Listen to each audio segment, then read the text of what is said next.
Greetings, everybody. I've been asked on some of the forums and through comments on the videos that I've been releasing regarding my negativity towards United Built Homes and why I feel that it's necessary to warn future consumers from doing business with United Built Homes. Rather than a rant session, this video, what I would like to do is present a lot of photos along with voiceover explaining exactly what we're seeing in the photographs. Some of the items may in fact seem minor. When taken as a whole, it adds up to a whole lot of defects within the home. You'll hear me refer to work not done to those guidelines. It's outside of the guidelines and required by our contract to be repaired by UBH. All of the items that you see were pictures taken real time and shown to United Built Homes at that moment that they were taken. It was either texted or emailed in hopes the United Built Homes would repair those issues as they arose. United Built Homes chose not to, and at this point, we're in a what United Built Homes considered a complete home. However, we have all of these existing shortcomings that don't meet the National Home Builders Association standards. So it's within our contractual rights to request those to be repaired. At this point in time, UBH's stance is that it's just not feasible to repair all of these items. It was feasible whenever they occurred. It would have been minimal cost and it would have been minimal effort to do things right, but UBH chose not to. So without further ado, we'll get right into the pictures. In this photograph, we're looking at the pad that was built by United Built Homes. They opt to utilize a lightweight skid steer on rubber tracks to build a pad. While this makes a flat pad and a smooth pad, what is lacking is compaction. This is not the same as utilizing a bulldozer with steel tracks that actually compact the pad. So from the very beginning, UBH chooses to cut corners and compromise the foundation of a home.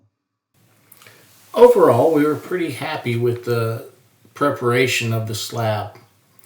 Everything was pretty good.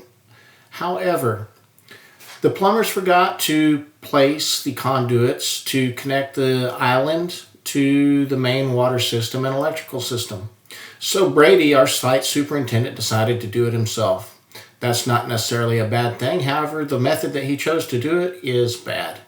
He just decided to rip the vapor barrier, slide the conduits under, rip the vapor barrier again, pull them out, and just leave them laying on top of grade. This created about a 6-inch wide by 2-inch tall by 10-foot long void in our concrete slab right in the middle of the kitchen. Here we're looking at some photographs of the actual poured concrete slab. The finish was relatively decent, adequate for overlayment with tile or click-lock vinyl, luxury vinyl, those type items. However, it did have a lot of ripples in it. In order to demonstrate this, I simply shone a light across the surface and then took these photographs that you're looking at now. This allows the naked eye to see the ripples and valleys and peaks that are not necessarily visible on a bright sunlit day. This does exacerbate the appearance of some of these. However, we did run into several issues in having our floor installed in the fact that it simply had too large of voids underneath it, creating a necessity to add floor filler. In a slab for a residential home, I don't think it should be necessary to add anything to your concrete slab in order to be able to place flooring down on it. Now I want to discuss United Built Homes plumbers. In a simple, quick word, they're terrible.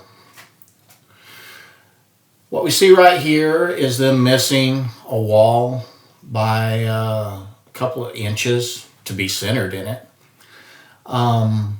This was part of that conduit that they failed to do at the beginning of the job.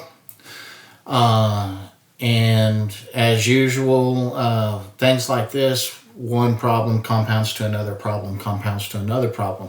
Ultimately, what is the result of this little fix or issue is they have to bust out the concrete. Then they have to come back with a concrete patch, which did not match the level of the floor properly.